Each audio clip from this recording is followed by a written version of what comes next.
I'll show you some of the things that I've used for containers and planters. You'll notice that most of mine are farm related since I live on a small farm and I seem to have this never-ending supply of old buckets, feed troughs, and tubs. Now remember, you can plant almost anything that you like in these different planters. You can use almost anything for a planter, and if you don't want to put plants directly inside of something, you can always set a pot inside instead. Now, shoes and boots can be lots of fun to plant. If it's hot where you live, they may dry out much faster and need extra watering, so do watch that. Old dressers and drawers can make really nice planters too. Depending on their condition when you begin, they may last a few years. Now, this picture is a tea tub. This one has a variety of tea herbs planted in it. Some of these are spearmint, lemongrass, lemon verbena, and a lemon balm. This next one is an old enameled stock pot that has a hole in it, and it's got some flavoring herbs in it. I've got cilantro, dill, rosemary, and parsley in this one.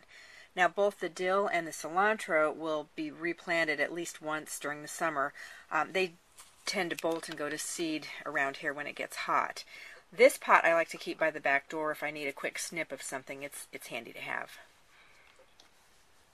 Some other containers that I like to use are wagons and wheelbarrows, and they're just a lot of fun, and they're great for portable gardens if you need to move something around or if you live in a small area. You can plant your herbs with the deeper roots in the deep end of the wheelbarrow. You can also just set individual pots of herbs in a wheelbarrow or wagon and still have a portable garden.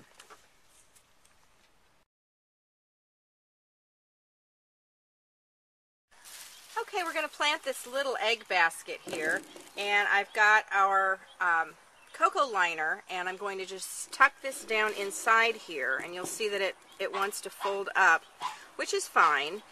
Just kind of fold it into place and get it down there as best you can. If it's too bulky, you can actually take a pair of scissors and cut these and lay them in. And then, so your plants don't dry out too quickly, we're just going to take a plastic bag, poke a little hole down in the bottom of it, and lay that inside here.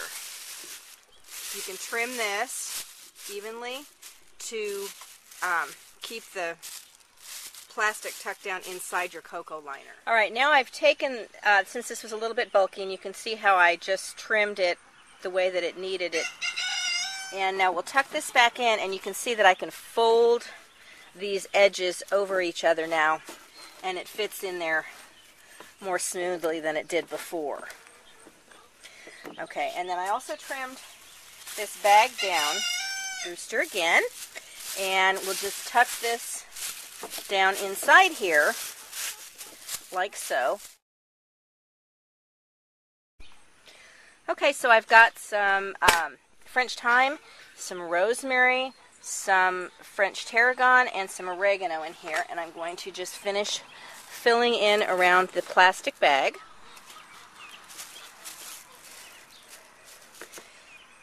And you can just tuck the plastic back down, and it helps to keep your plants nice and moist, and they don't dry out as quickly, so you won't need to water as much.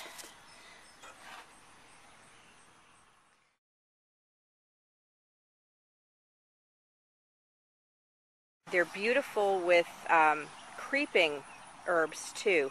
So any kind of creeping rosemary, or the prostrate rosemary, or creeping thymes.